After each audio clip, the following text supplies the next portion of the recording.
2021년 7월 14일 수요일 온라인으로 새벽 예배 드리는 성도님들을 환영하고 축복합니다. 사도신경으로 우리의 신앙을 고백하겠습니다. 나는 전능하신 아버지 하나님, 천지의 창조주를 믿습니다. 나는 그의 유일하신 아들, 우리 주 예수 그리스도를 믿습니다. 그는 성령으로 잉태되어 동정녀 마리아에게서 나시고 본디오 빌라도에게 고난을 받아 십자가에 못 박혀 죽으시고 장사된 지 사흘 만에 죽은 자 가운데서 다시 살아나셨으며 하늘에 오르시어 전능하신 아버지 하나님 우편에 앉아 계시다가 거기로부터 살아 있는 자와 죽은 자를 심판하러 오십니다. 나는 성령을 믿으며 거룩한 공교회와 성도의 교제와 죄를 용서받는 것과 몸의 부활과 영생을 믿습니다. 아멘.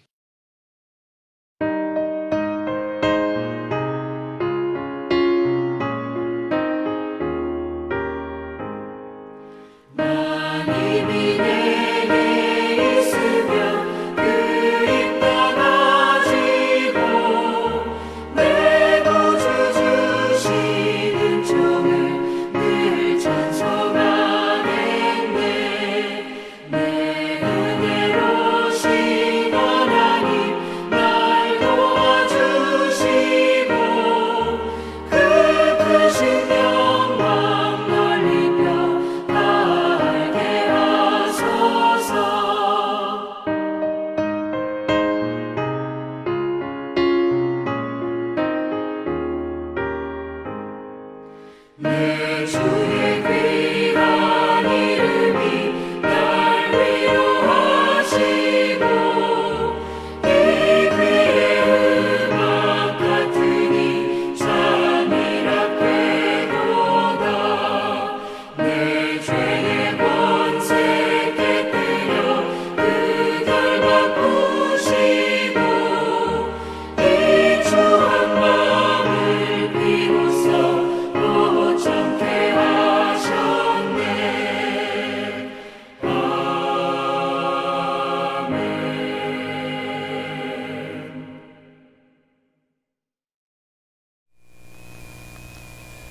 하나님께서 오늘 우리에게 주신 말씀은 사사기 19장 27절부터 30절까지의 말씀입니다. 제가 읽겠습니다. 그의 주인이 일찍이 일어나 집 문을 열고 떠나고자 하더니 그 여인이 집 문에 엎드려져 있고 그의 두 손이 문지방에 있는 것을 보고 그에게 이르되 일어나라 우리가 떠나가자 하나 아무 대답이 없는지라. 이에 그의 시체를 나귀에 싣고 행하여 자기 곳에 돌아가서 그 집에 이르러서는 칼을 가지고 자기 첩에 시체를 거두어 그 마디를 찍어 12덩이에 나누고 그것을 이스라엘 사방에 두루 보내매 그것을 보는 자가 다 이르되 이스라엘 자손이 애굽 땅에서 올라온 날부터 오늘까지 이런 일은 일어나지도 아니하였고 보지도 못하였도다. 이 일을 생각하고 상의한 후에 말하자 하니라. 아멘. 이는 주님의 말씀입니다. 사람들은 분쟁보다 화평을 더 좋아합니다. 하지만 우리가 살고 있는 세상은 항상 분열과 분쟁으로 인한 다툼이 있습니다. 미움, 시기, 질투라는 사람의 마음이 분쟁을 만들어내고 화평의 자리를 대신해서 차지합니다. 하나님께서는 우리가 이 땅에서 예수님을 닮은 사람, 화평케 하는 사람으로 살기를 원합니다. 오늘 말씀에는 화평이 아닌 분쟁을 만드는 레위 사람의 모습이 등장하고 있습니다. 그의 모습을 보면서 반면 교사 삼아 어떻게 화평을 이루며 살아갈지에 대해서 말씀을 나누도록 하겠습니다. 말씀을 보면 문 밖에서 들리는 불량배들의 소리와 여인의 비명소리에 집안에 있었던 노인 그리고 레위 사람 하인에게는 공포의 밤이었습니다. 이 소리를 무시하고 잠을 자려고 누웠지만은 온 신경은 밖에서 일어나는 소리에 사건에 가 있었습니다. 그렇지만 레위 사람은 그래도 내가 아니라서 다행이다 라고 생각하고 있었겠죠. 한동안 시끄럽던 소란이 조용해졌습니다. 노인과 레위 사람은 갑자기 찾아온 정적이 궁금하게 여겨졌습니다. 문을 열고 확인을 하고 싶었지만 무서워서 문을 열 수 없었습니다. 복잡한 마음과 생각에 뒤척이다가 피곤에 못 이겨 잠이 들었답니다.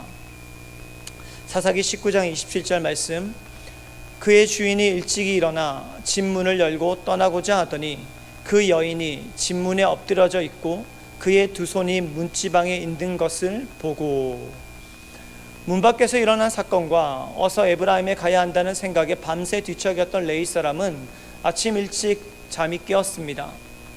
안식일 제사를 생각하면서 하인을 깨우고 허겁지겁 에브라임으로 출발하기 위해서 준비를 했습니다. 밤 사이에 일어난 끔찍한 일이 생각이 났지만 일단 그것보다 에브라임에 가서 안식일을 준비하는 것이 더 중요했기 때문에 서둘렀답니다. 밖에 나간 그 여인이 어떻게 되었는지 찾으려고 노력하지도 않았고 길을 떠나기 위해서 준비했습니다. 레위 사람은 노인에게 이제 가야겠습니다 라고 말을 하고 문을 열었습니다. 그런데 그 문을 열자 첩이 두 손을 문지방에 얹은 채 죽어 있는 거예요. 여인의 손이 문지방에 얹어져 있었던 것은 그녀가 마지막까지 살기 위하여서 온 힘을 다했다는 것을 보여줍니다. 그리고 당시 가나안 사람들은 문지방 밑에 그 집안 사람들을 보호하는 여러 종류의 귀신들이 살고 있다고 믿었습니다. 따라서 이 미신을 잘 알고 있었던 이 여인은 마지막까지도 지푸라기를 잡는 심정으로 두 손을 문지방 위에 올려놓고 살기를 바랬습니다. 사사기 19장 28절 말씀, 그에게 이르되 일어나라 우리가 떠나가자 하나 아무 대답이 없는지라. 이에 그의 시체를 나귀에 싣고 행하여 자기 곳에 돌아가서. 제사장은 여인이 죽었다고 생각하지 않았습니다. 문지방에 엎드려져 있는 여인을 향해서 일어나서 빨리 가자고 말했겠죠. 하지만 여인은 아무 대답이 없는 거예요. 마음이 급한 레위 사람은 아무 대답도 또 움직임도 없는 여인을 일으키려고 몸을 숙이고 손을 대고 몸을 돌이켰답니다. 여인은 차가웠습니다.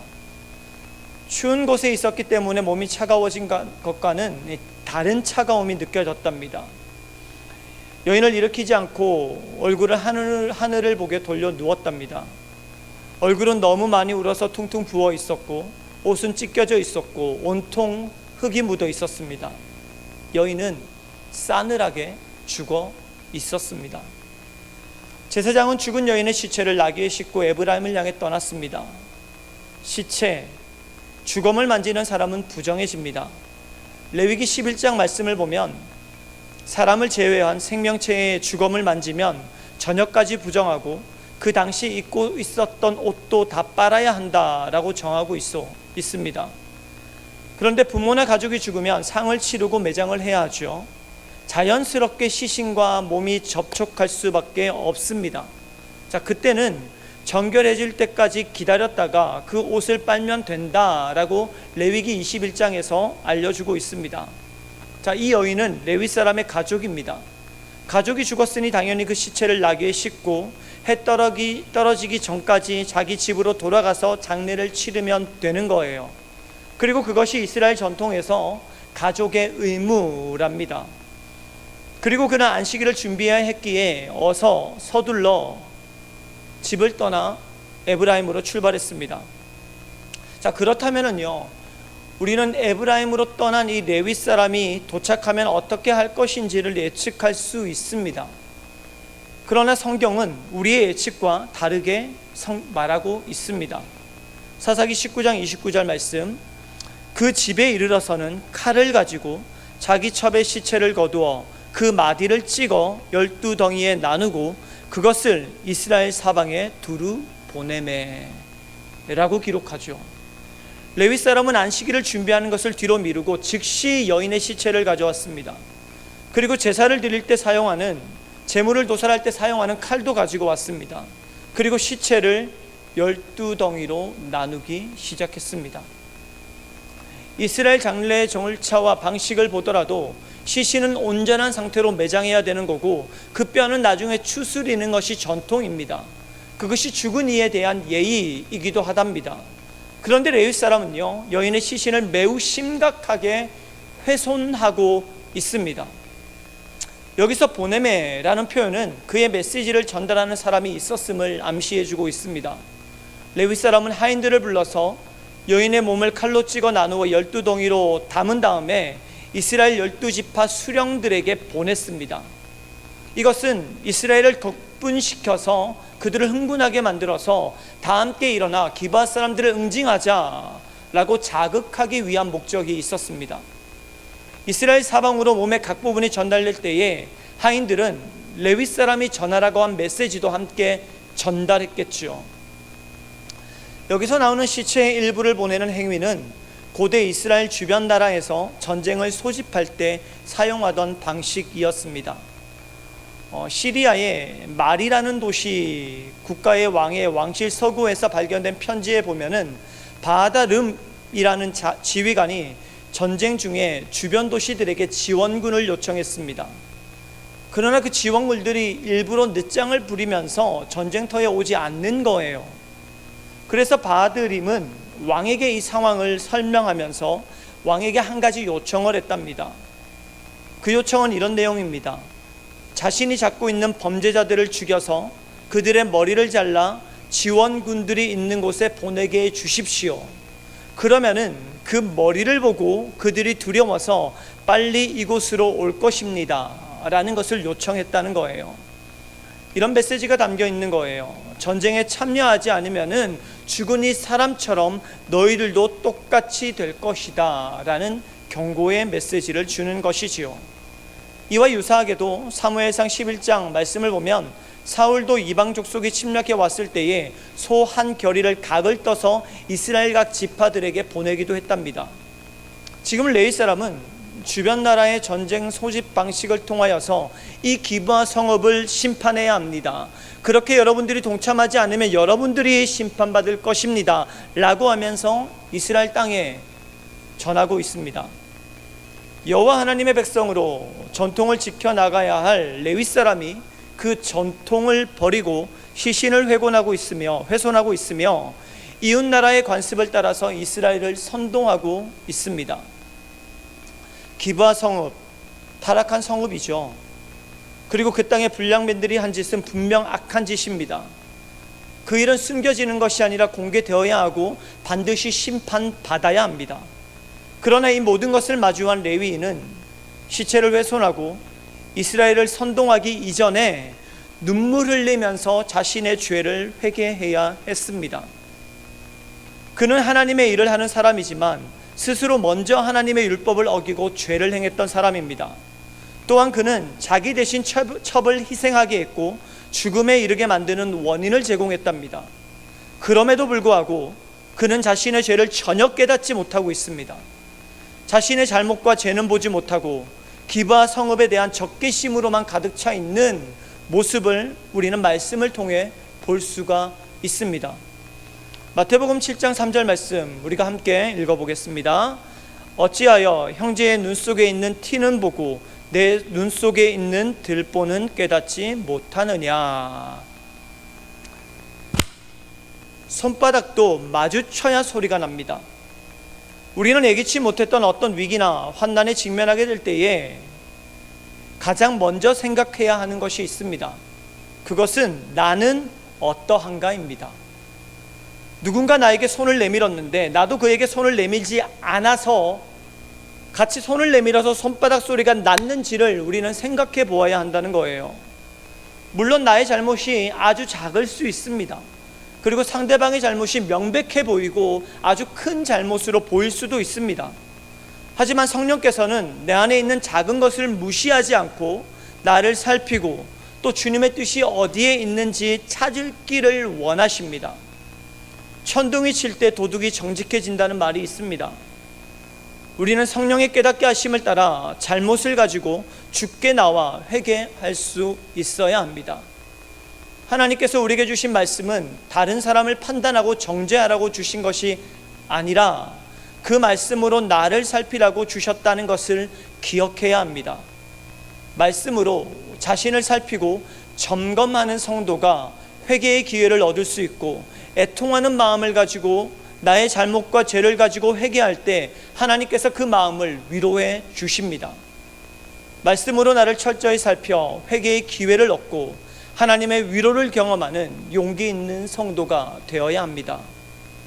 30절은 레위 사람이 보낸 메시지를 접한 이스라엘 사람들이 나타낸 반응을 기록하고 있습니다.